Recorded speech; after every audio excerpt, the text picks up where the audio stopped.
Winston Goodfellow here with Ed Krenz. We're here at Barrett-Jackson. This dude is the Mustang man. The mayor of Mustang. Okay, so I'm here with the mayor of Mustang.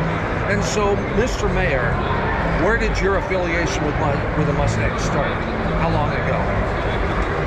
So my love affair with Mustang started, I'm second generation Ford. My dad was a Ford employee for 30 years. We had a 1986 Mustang convertible that I got to ride in the back of. 5.0. 5-speed? Yeah. No, okay, good. Just checking to make sure you're on the right track. Fell in love with the idea of Mustang at a very young age.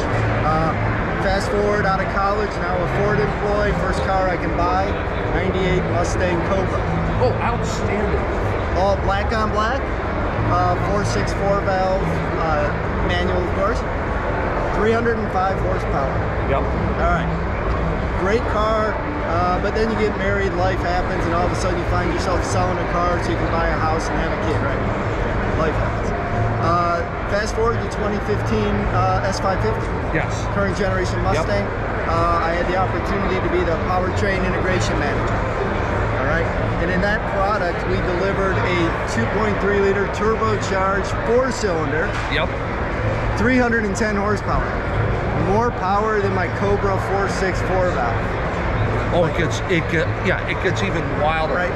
Because like when you think with the EcoBoost that's in the current Ford GT, that's 100 above the blown V8 that was in the previous generation. So it's just nuts to me that here we are with these super light 4-cylinder, low displacement, fuel efficient engine, kicking out more power than my Cobra. All right. So then, after I did the 2015 program, I had the opportunity to move over to Ford Performance to be the chief engineer in Ford Performance. Oh, I'm so sorry for you. Yeah. So yes. you know, I'm like, I gave it a thought. You know, when they offered it to me, and how long did the thought last? I'm like, I'll call you. No, all right, I got it. I'm in. I'm in. I'll do it. Of course. I'm doing it. I don't know what it is. I'll do it. Yeah. So I got to lead the engineering team globally. Doing Focus RS, STs, oh, really? GT350, nice. GT500, Gen 2 Raptor, Gen 3 Raptor, and even the start of the Bronco Raptor. While there, I was given the opportunity to be the chief engineer for the Ford GT.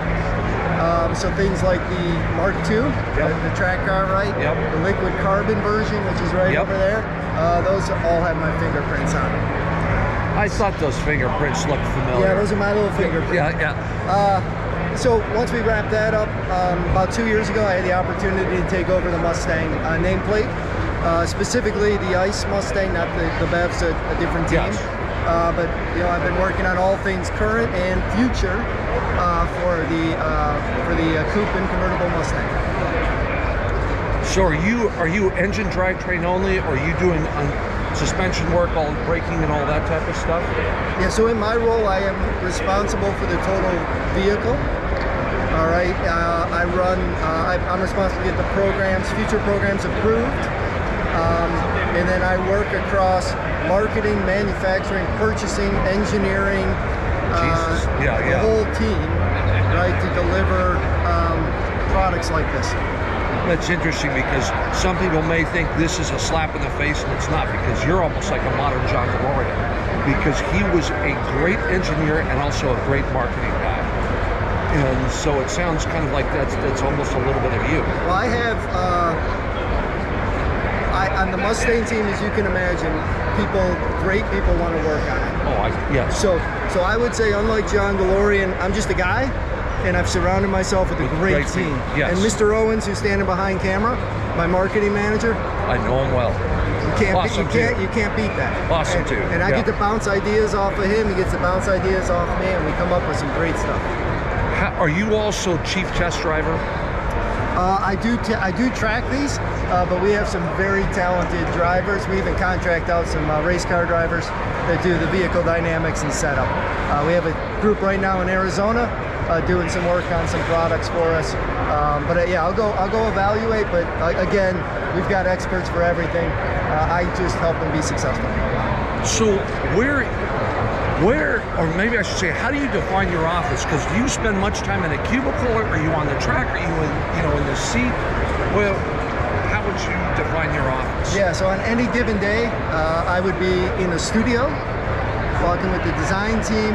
I would be in our collaborative team space with all those groups I just mentioned, our different skill teams. I'm in a car, competitive cars even. I'm doing events like this, shaking customers' hands, asking questions. Like, they have information I want. I want to know what they think about Mustang, and I want to know what would really inspire them in the future. You want an internal combustion guy, an electric guy, because here we are at this really interesting transition. How do you see that playing out with Mustang, with what you can reasonably talk about? So, electrification is what I would describe as inevitable. Yes, agreed. Okay? I also believe, and very much confirmed with this experience here at Barrett-Jackson, is there is a strong demand for a good V8 engine. All right? Hello. Hello. My hope is that we can continue to meet that demand as we migrate into electrification. All right, so over time, there'll currently be a transition, but hopefully that isn't immediate. And when you're looking at the transition, because we hear Mary Barrett at GM say, okay, we're fully going out with something like this. Are you guys thinking, I'll just make up numbers like, okay, 2035, we're going to totally be over electric? Or is it more, let's just see how the market unfolds and then we'll make decisions? Yeah, I'd say it's a bit of both. There's certainly a business plan, but that business plan is informed by customer demand and a lot of other considerations, to be honest. So it's something we're always thinking about, and there's a plan, but that plan is always subject to change. Got it. And then the thing that always concerns me about electrification of cars, and even more as more and more computer technology gets dropped into, is the distinctive personalities of cars are taken out. And so, for instance, back in the old days, okay, so here was a good day in the office. It's when you guys came out with the new Boss 302. So I had a bud that had an old Boss 302, a Boss 351, and a Boss 429. So we spent the day going from one to another to another. All the personalities were entirely different. Now I'm going to go a little geeky. The B351 drove like a 365 GTC Ferrari. It was almost like an American version of that. The Boss 429, that engine was so smooth I was blown away. That's like you could have put a piece of paper over the tachometer and you wouldn't have known if you were turning 1,000 or 6,000 RPM. The B302 was much more nimble, but the B429 was more nimble than I was expecting. But each had their own distinctive personality, so if you blindfolded someone, they would notice the difference. That's kind of my concern, is keeping that type of variance in new models and different models. Do you think that will be an issue in an electric future?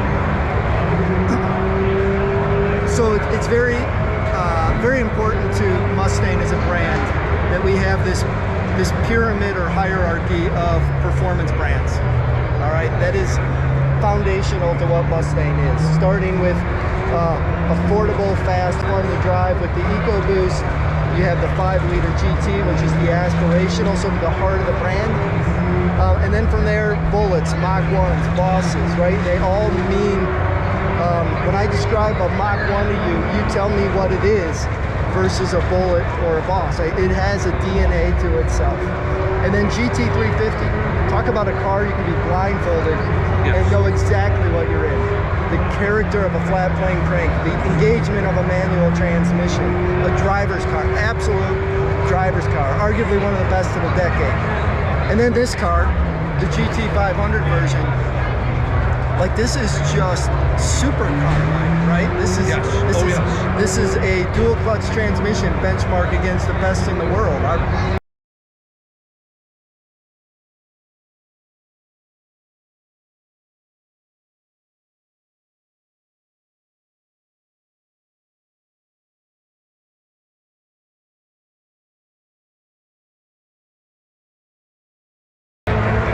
but it's a completely different proposition than a GT350, which is not a numbers car per se, but it is what you want to go drive on a Sunday on a windy road, right? They all have their purpose. Transitioning that into electrification, absolutely essential. How do we do it? I don't know yet. But that's what gets us up in the morning, right? Yes. If you could have one Mustang, entire heritage, what do you get? All right, so I have a 20 model year GT350R Heritage, and I will keep that for as long as I live, and then my son will keep it. However, I am a big fan of the 67 fastback GT500s that are going to auction right now, and I'm trying to pass a hat, collect a couple dollars, see if I can go bid on something like that. Should I make a donation? Yeah, donations are accepted. Cool. Great. Great to spend the time. Winston, it's a pleasure. Love talking Mustangs. Done. We'll do it again, and we'll see you on the road. Thanks so much for joining us.